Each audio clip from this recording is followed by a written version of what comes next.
Bonjour à tous. Alors, on va refaire l'exercice numéro 11, page 94 de votre livre, sur la trajectoire de la comète Makhno.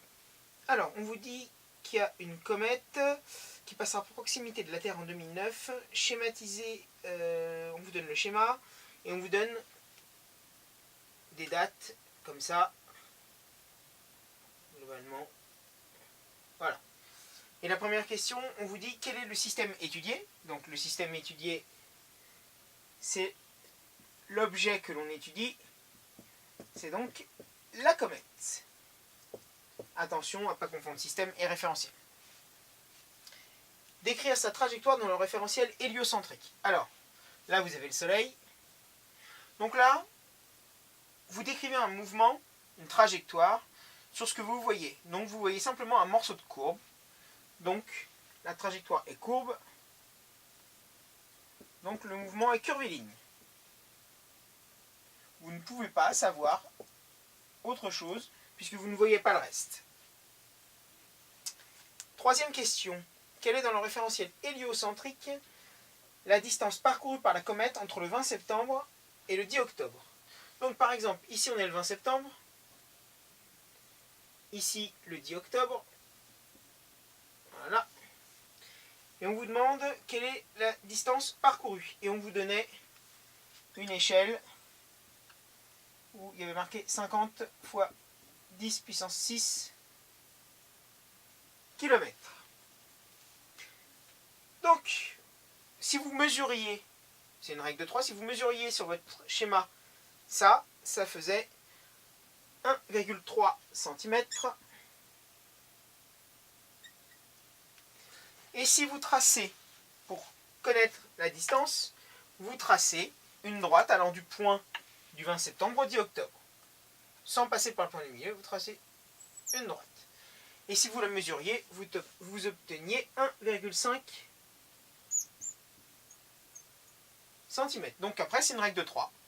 Donc, vous savez que ça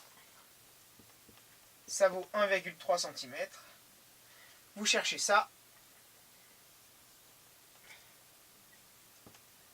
pour 1,5 cm. Donc, la règle de 3, vous faites simplement comme ça. Donc, c'est 50 fois 10 puissance 6 multiplié par 1,5 divisé par 1,3. C'est juste un produit en croix, une règle de 3. Donc, et ça vous donne 5,8 fois 10 puissance 7 km.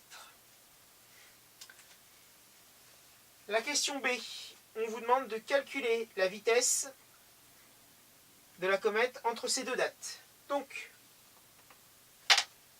toujours pareil, hein, je vais le mettre au-dessus, je vais le mettre là plutôt. V est égal à D sur T. Et on vous demande de l'exprimer en km par heure. Donc on le veut en km par heure.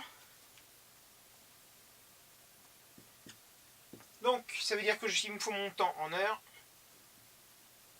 Et ma distance en kilomètres. Ma distance, je l'ai déjà en kilomètres. Donc ça, c'est parfait. Donc V sera égal à 5,8 fois 10 puissance 7 divisé par le temps en heures. Donc, combien on a de jours entre le 20 septembre et le 10 octobre? Il y a 30 jours en septembre. Donc, il y a bien 20 jours entre les deux. Entre le 20 septembre et le 10 octobre, vous avez 20 jours. Donc, 20 jours, et combien d'heures par jour? 24. Donc, 20 fois 24. Ça fait 480 heures. Donc, V est égal à 1,2 fois 10 puissance 5 km par heure. Et on vous demandait de la comparer à la valeur de la vitesse de révolution de la Terre autour du Soleil de l'ordre de 10 puissance 5 km/h. Donc on voit que c'est l'ordre de grandeur 10 puissance 5 km/h. Donc une comète va à la même vitesse autour du Soleil que la Terre pourrait, elle aussi, aller autour du Soleil. Environ 10 puissance 5 km par an. Et la quatrième question, la trajectoire de cette comète serait-elle la même dans le référentiel géocentrique qui justifiait la réponse? La réponse est non, puisque la trajectoire, un mouvement dépend du référentiel. Donc, si on change de référentiel, le mouvement ou la trajectoire ne sera pas le même. Voilà pour le numéro 11.